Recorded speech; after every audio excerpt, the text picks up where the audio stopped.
嗨，大家好，我是探评术，今天是2026年1月20号。這一期咱們繼續胡聊胡適、胡指、胡威，還有胡一靜老師啊。今天胡適這個走勢也比較分化啊。財聯社1月20日電，三大指數集體收跌，創業板指數一度跌超 2%， 滬深兩市成交額 2.78 萬億，較上一個交易日放量694億。深成指跌 0.97%， 滬指跌 0.01%， 也就是滬指就相當于沒有跌，而深成指跌 0.97%， 創業板跌 1.97%， 說明什麼？說明滬指這個國家隊又出力了。國家隊主力他是希望慢牛，就不要漲得太快，但是他也不容許你跌，就這麼一個態勢啊。你漲得快了他就砸盤，你要跌他就托盤。所以在這種情況下，前期受到資金關注的那些小盤股、那些概念股，現在都偃旗息鼓，該回調的回調，該這個叫跑路的跑路。但是前期呢也沒漲的，現在輪番的叫什麼銀行股或者權重股搭台，指數搭台，個股唱戲。所以今天很多那些前期不漲的股票現在都在補漲，也活躍一下啊。你比如房地產，今天我看好多房地產股票還漲停，沒有任何消息啊，純粹就是資金沒地方去。那些什麼商業航天什麼算力什麼人工智能那些炒得太高了，不能再炒了，只好去这些還沒漲的黃金股這兩天也比較活躍啊。因為這個金價一直在漲，從這個成交量來看它還是個牛市，而且這個量放得還很大， 2.78 萬億。所以說你要指望着這個指數回調甚至大跌，目前也不像，因為這個國家隊是不允許的，但是要大漲也是不允許。但是今天總體來說對金融消費者來說不太友好，為什麼呢？全市場2168只個股上漲，2954只個股下跌，就是跌多漲少。現在漲的那些股票呢還不足以讓金融消費者解套，只能讓他們減少點損失，那這就是一個小反彈。跌的股票呢，那都是這個人氣股人氣票，這個做事實讓很多金融消費者損失慘重，因為他們很多人是追進去的，這幾天恐怕有個 20% 的回撤這個壓力還是很大所以說即便是指數牛市，金融消費者想賺點錢，想開開心心也很難，歡樂總是短暫的。為什麼歡樂總是短暫的呢？其實今天證監會的一紙處罰也揭示了這個道理，就是我在以前就說了韭菜它是國有資產，你要割韭菜你就要小心了，你割韭菜那就間接的等同於叫竊取國有資產。這不有幾個割韭菜的，人家割韭菜他也在裡面割韭菜，割得挺快活，割得很開心，割得眉飛色舞的，這一下一網打盡。這怎麼回事呢？紅星新聞報道說財經大 V 金永榮被罰沒8300萬，10萬粉絲大 V 被罰沒8300萬。中國證券監督管理委員會浙江監管局網站1月19日發布的行政處罰決定書，為我們解釋了這一切。當事人他這個名字非常難念就是尤其是咱這普通話不標準的，舌頭打結的。你說這個家長給他起個名字叫金永榮，估摸着也是南方人也不在乎這個發音你說叫金大中都好或者叫黃金榮，他叫金永榮，挺難為這個南方人的你要是那個說相聲的可以，人家口條清楚我就勉為其難吧，反正叫金永榮，浙江臨海人。這個金永榮長期使用金紅賬號在雪球平台發布薦股文章，那個雪球大家知道吧？反正我不知道，我沒上去過並輔以在淘股吧、微信公眾號、小紅書等其他平台開通賬號，發文章、發帖宣傳，參與淘股吧實盤比賽以及直播分享選股邏輯等形式，積累名氣和受眾。截至2025年4月，其雪球金紅賬號粉絲量超過10.7萬人。2024年9月至2025年4月期間，發布貼文的單篇平均閱讀量高達130萬次。金永榮在證券投資領域具有較大知名度和影響力。就他這個事情不管怎麼說我們首先應該得出一個道理，就是這種財經大 V 的粉絲那比那個盤對吧？那什麼盟主什麼百年哥什麼家頭比他們粉絲值錢，他们的粉絲動不動幾百萬上千萬的，家頭老師7000萬粉絲。但是他那個電影他的書都賣不動，19塊錢一張的電影票賣不動，對吧？半賣半送的加州老師那電影才賣個100多萬的票房，7000萬粉絲啊，人家這大哥10萬粉絲，你看看他能幹出多大的事啊，10萬粉絲啊，所以說啊，這個割盤盤韭菜是也不太容易啊。其實愛國這個生意啊，確實是個苦哈哈的生意。咱們言歸正傳啊，2024年9月2日至2025年4月16日，金永榮知曉其薦股行為具有影響力，在其雪球金紅賬號公開發文評價推薦啟迪環境、路維光電、光華科技等32隻股票。他有號召力了，他有影響力了啊，他就開始裝神弄鬼了，推薦股票，並控制賬戶組在薦股後的當日或次日進行大量反向賣出交易。什麼意思啊？就是今天告訴你啊，这装神弄鬼嘛，說這個路維光電馬上就有好消息，馬上就要暴漲。總之他說一通，很多人不就感興趣嗎？因為他有10萬粉絲啊，10萬鐵騎啊，然後他呢自己提前先買進去，他買了這個路維光電之後呢，他通過別的賬號他控制了賬戶組，買了之後，然後他就開始推薦啊，說這股票好。總之啊，他很多粉絲就去買啊，很多粉絲一買，他當天或者第2天他就賣出，那這不就割韭菜吗？就忽悠人家接你的盘吗？那股價一漲，然後他就跑，這叫反向交易啊。按當日及次日賣出口徑計算，交易金額合計6億3千萬，這可了不得啊！他這個交易金額和當年我也差不多啊，看他是多長時間，他這個是7個月6個億，差不多跟我差不多吧。但是我沒賺錢啊，他賺的多狠，違法所得4162萬，就我估計他的本金不大啊，就是如果你的本金是1000萬，你想想啊，你今天一買，你明天咣當全賣掉，你這交易就是对吧？1000萬，然后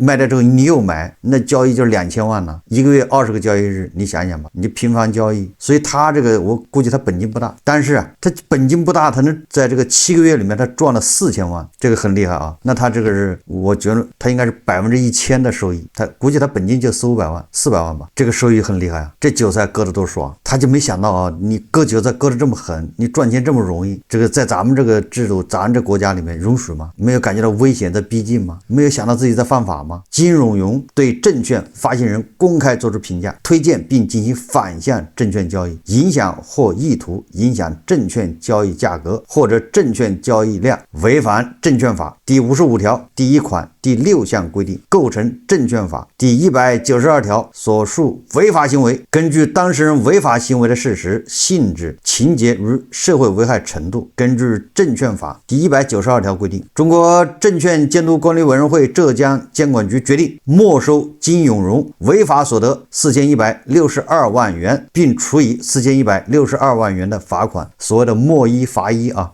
就是8300萬。我在網上看到一個截圖啊，是金永榮他自辯，他說啊，監管目的是為了規範股市更健康運行，我一直積極配合調查，也希望大家能學法知法，規範言行，以我為鑑。他說啊，他解釋啊，證監會對他這處罰啊，他辯解，他說多個賬戶就是我自己2個證券公司賬戶中的，說其中一個是普通賬戶和融資賬戶，主要只用這個融資賬戶，還有我2個姐姐的賬戶。他說之前公號裡說過，資金也是他們的小錢。這個我理解的就是他用自己的賬戶炒，順帶把他姐姐2個賬戶啊，2個姐姐的賬戶也是。但是那個錢是他姐姐的錢，相當於3個賬戶。他說並不是我惡意控制拿來對賭的，那個披露的期間我實際只賺了2000多萬，也就是說從2024年9月到2025年4月這7個月，他說他只賺了2000萬。他說因為有些買入後覺得邏輯不好沒說過，但實際虧了很多，還有一些剛開始說的票，但是後面回調自己虧的不想說話了，但計算的時候沒有抵消回調的虧損部分，所以計算出來4000多萬的違法所得，遠超我實際盈利。我的賬戶在去年5月已經被凍結交易，也就是立案調查之後啊，2025年5月這個浙江證監局就已經把它查封了，凍結了。只不過是昨天啊，在披露正式處罰，正好半年嘛，一般都是這樣啊，調查就是6個月。他說，所以這個處罰結果根本無力承受。以前認為的反向交易是當天看好當天賣出算是反向交易，但是實際情況算是第二天賣出也算，而且後續時間裡只要點過這個票，無論是抱怨還是吐槽，即使做 T 也會被認為有問題。所以希望大家都盡量避免這樣的行為吧，不要再有人受到這種無法承受的後果，悔之晚矣啊。他在狡辯啊，你看看當初吹牛的時候可是樂滋滋的，也就是說報喜不報憂啊。這些人為什麼他有粉絲呢？他有好多人追隨呢？就是因為他猜对了漲了他就天天吹，他買了涨了他就吹，跌了他不說，所以对吧？他有4000萬的收入，他說盈利啊，實際上他說盈利只有2000萬，這是第一個。第二個是什麼呢？第二就是他認為啊，我今天推薦，我今天賣，那叫反向操作。我今天忽悠粉絲啊去借盘，把股價推上去，然後我來拋，這個叫反向操作。但是我今天推薦，我明天賣，不算反向操作，因為明天对吧？他情况变了，我這個說法我看法只能管今天，管不了明天，所以明天賣就不算反向操作。結果啊，監管部门可不管這個，你既然推薦過這票子，你賣，那你就是反向操作。我在想啊，這就是很多人呢，他被逮住了之後，各種狡辯，各種無辜啊，有什麼用呢？監管盯上你了，你就已经对吧？你就缴械悔罪，準備檢討。這些人啊，都是叫初生牛犊不畏虎，錯把這風口啊當能力，錯把監管閉着眼睛當成容許他。大量的這樣人存在啊。一位年輕叫無知者無畏，沒挨過鐵拳，他忘了10幾年前牛市的時候，有個叫帶頭大哥，天涯上面大家還記得吧？帶頭大哥裝神弄鬼，不也逮進去了嗎？這個叫金永的啊，這個罰你8000萬，莫一罰一，這還是算輕的，很有可能啊，後面他還要進去登縫紉機，這不是開玩笑的啊。前面這個是行政處罰，現在是行政處罰，後面還有刑事，刑事在行政後面啊。那些受害的粉絲啊，还可以告他，他这麻煩大了，這叫無知者無畏。你以為割韭菜割得很輕鬆是嗎？後面有可能啊要登縫紉機。他說他啊8300萬他還不起，割韭菜一時爽，有多少人是這樣的？周末的時候咱們說了一個叫陳小群的，實際上啊那個就是一個待宰的肥豬，什麼是宰不知道，也是最次是莫一罰一。你現在錢先放你那放着，人不着急啊，什麼時候需要對吧？他這是乘以2的，你先拿着唄，你割的越多越好。等到需要錢的時候給你立個案，給你一罰。帶頭大哥而已啊，带头大哥現在都已經刑滿釋放了，應該是。看一看徐翔，這都是活生生例子啊。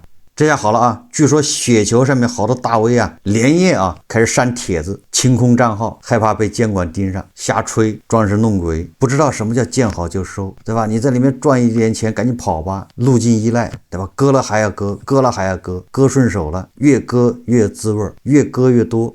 終於啊，把自己給割進去了。那些金永融的粉絲，那情何以堪呢？原來這是割他們的韭菜。1月20日，國內頭部投資交流平台雪球發布2則公告，均為涉及資本市場違規信息專項整治行動的處置公告。雪球表示啊，為積極響應並貫徹落實2026年中國證監會系統工作會議精神，同時為深入推進國家網信辦會同中國證監會開展的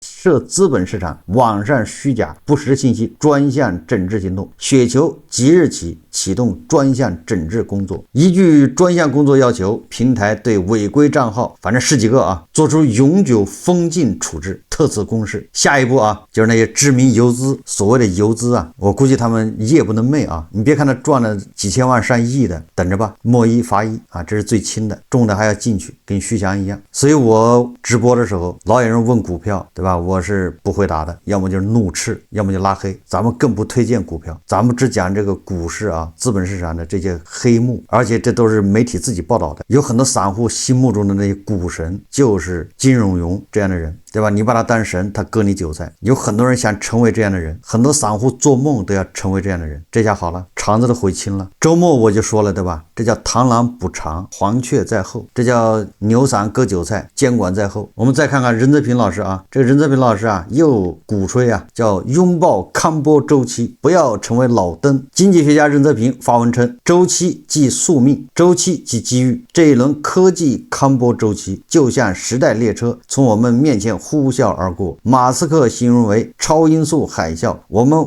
唯一需要做的就是擁抱康波，不要成為老登。慢牛就是老登負責慢，小登負責牛。慢牛就是老登啊，負責慢，小登負責牛。這是任澤平說的，說這個他指出康波周期是戰略性視角，看長做做短，以始為終啊，以終為始啊，在複雜的世界幫我們去除噪音，化繁為簡，看清本質和邏輯。有了對康波周期的判斷，當前這個世界發生的一切就都得到了解釋。科技革命、AI 大爆發、大宗商品元年、地緣動盪加大、全球大放水。站在2026年的起點，總的判斷是宏觀政策放鬆，經濟結構性繁榮，股市結構性牛市， AI 超級應用大爆發，大宗商品元年。這是任澤平說的，任澤平鼓吹超級大牛市來了，康波周期。任澤平說的未必是錯的啊，他有可能说的是对的，就是什麼康波周期啊，就要什麼結構性牛市、結構性繁榮。但是大家一定要記住了，牢記啊，一定要記住了，不要被人帶偏了。這種所謂的結構性繁榮、結構性牛市跟普通人沒有關係，跟散戶沒有關係。你千萬不要聽這些人一忽悠你就去了，他連自己都搞不定。任澤平如果能抓住這個結構性繁榮，他也不至於現在還在幹啥賣洗髮水，對吧？生髮水。任澤平說抓住了好幾個，对吧？那個房地產也是啊，他精準的預言了從什麼時候開始漲啊，一線城市還漲1倍，然後到了2018年，他說這個房地產不行了，他自己說的啊，那他怎麼這麼準？他還要賣洗髮水呢啊，生髮水啊，完了還被人舉報了，賣不了。你說這叫什麼事？不要聽這些經濟學家的，經濟學家说的，我說的不一定錯的啊，他有可能是对的，但是這就是宏觀和你具體的執行，它是兩件事情。指數牛市和你賺錢，這是兩件事情。不要把指數牛市就等於散戶賺錢，不要把那個房地產牛市就等於炒房的人賺錢。現在多少炒房的人是站在天台等着往下跳？咱們以前也介紹過很多案例，對吧？從2003年開始炒房，炒到2005年，現在準備跳樓，為什麼？對吧？這就是散戶的宿命。你就趕上這個大牛市，你參與了，最後你也賺不到錢。沙灘上建高樓，它什麼時候塌下來你也不知道，等到塌下來的時候，你想跑，你根本跑不了。這個剛才說的金永榮賺了4000萬，你說你在炒個股賺4000萬，你還不跑，還要賺多少啊？他不就是路徑依賴嘛，對吧？賺了他不能動，他現在後悔啊，他當初賺100萬就跑了多好啊，賺200萬，对不对？我不玩了，不知被监管盯上，哪有后悔药可賣啊？路徑依賴啊，所以說你要听这些经济学家的，宏觀上是可以的，对吧？你听他吹牛可以，但是你要微操啊，就是你要實際操作，你要聽他的，你就完了，褲衩子都賠掉了。大家還記得吧？我記得是海通證券嘛，以前那個首席經濟學家，後來他炒股的吧，負責一個基金，比誰都能賠，人家賠10%，他賠30%，直接到平倉線。宏觀和微觀之間那區別大了，對吧？你給任澤平老師一支基金，你讓他管理，照樣是褲衩子賠的都不見了。鳳凰網財經有個報道啊，說的就是任澤平說的啊，老登負責慢，小登負責牛。這個鳳凰網財經報道啊，他說基金經理自己重倉小登大賺，卻為基民配置老登。你說這個有意思吧？他是這麼說的啊，他說公募基金行業邁入高質量發展新階段，以持有人利益為先的理念日益深化，行業推出多種措施，推動基金經理的利益與基民深度綁定，與基金經理自購產品等。然而在多重利益綁定機制背後仍有漏洞，值得警惕。記者從多方信源處了解到，某險資公募旗下基金經理運用自有的資金重倉科技股，並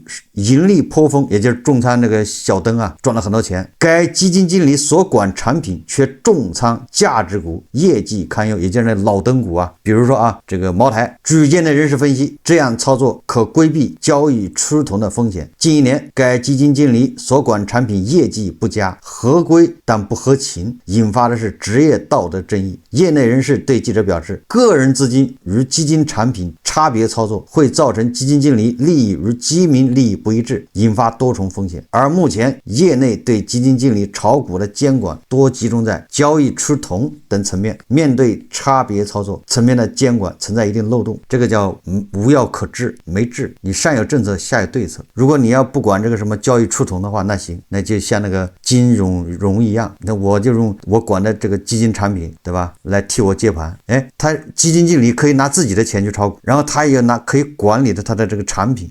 那你說他這兩個他怎麼弄呢？如果你要不管的話啊，那我先用我自己的錢先去埋伏進去，然後在這個用基金產產品的錢去建倉去拉高，然後拉高了之後我再把我的賣掉，對吧？我個人的部分，現在國家規定，對吧？監管，不允許這麼幹啊。那行，那我呢，對吧？那我自己的資金我看好哪個？我看好小燈，我就買小燈。基金的錢，對吧？我就買老燈。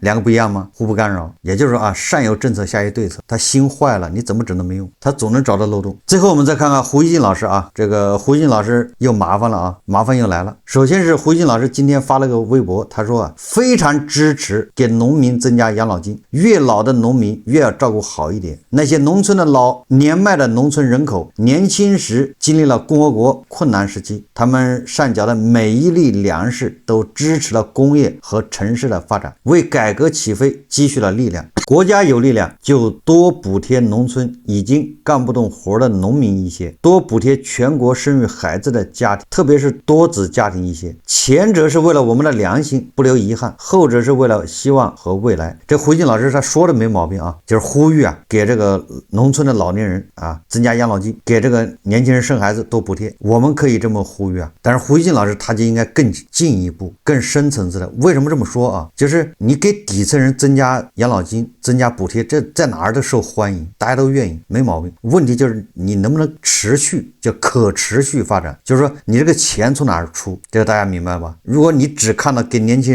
人補貼，給這個老年人補貼，給農村人補貼，這是好。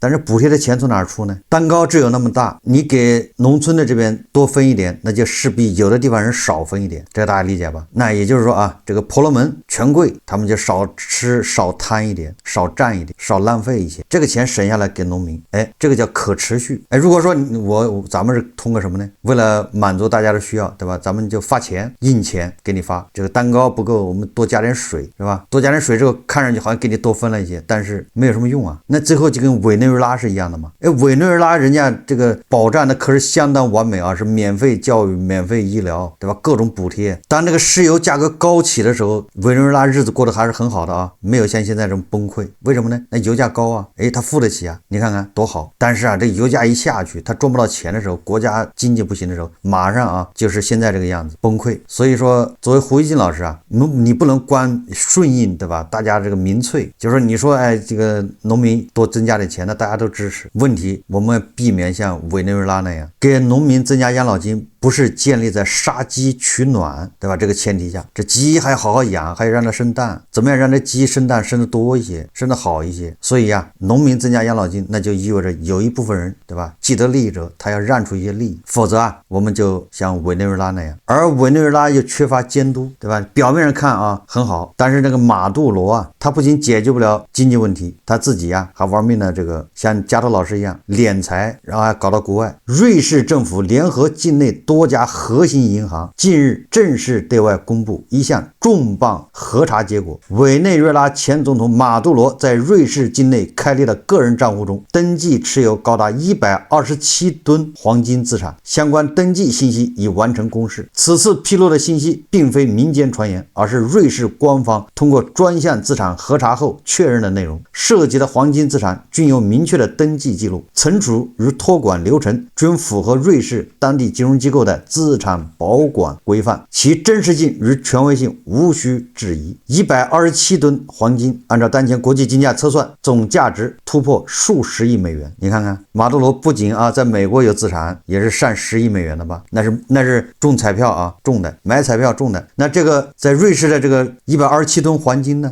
也是在瑞士買彩票中的嗎？這個胡锡進老師不知道能不能看到這個新聞怎麼解釋呢？說馬杜羅是委內瑞拉人民身上的一個吸血蟲，沒毛病吧？他被特朗普給抓走，那不是大快人心嗎？為什麼說胡锡進老師又遇到麻煩了呢？最近阿富汗現在恐怖主義抬頭，而且阿富汗這個恐怖主義十有八九是針對胡锡進的，針對大國的。我在以前節目介紹過一次，大家應該看了新聞昨天在阿富汗的喀布爾有一個蘭州拉麵館發生爆炸，這個爆炸原因雖然還沒說，但是咱們的駐阿富汗大使館發出安全提示，提醒中國公民暫勿前往阿富汗。當地時间19日，阿富汗首都喀布尔發生爆炸。喀布尔警方发言人扎德蘭告訴央视記者，爆炸發生在19日15時左右，是一家中阿聯合餐館廚房附近發生爆炸，爆炸造成7人死亡，其中包括一名中國公民，另有数人受傷。显然是針對這個中餐館。與此同時無獨有偶1月18日晚，阿富汗4名武裝分子從阿巴達赫善省非法進入塔哈特隆州境內，被塔邊防部隊击毙。驻塔使館提醒中國公民盡快撤離，中國公民避免前往塔阿邊境地區。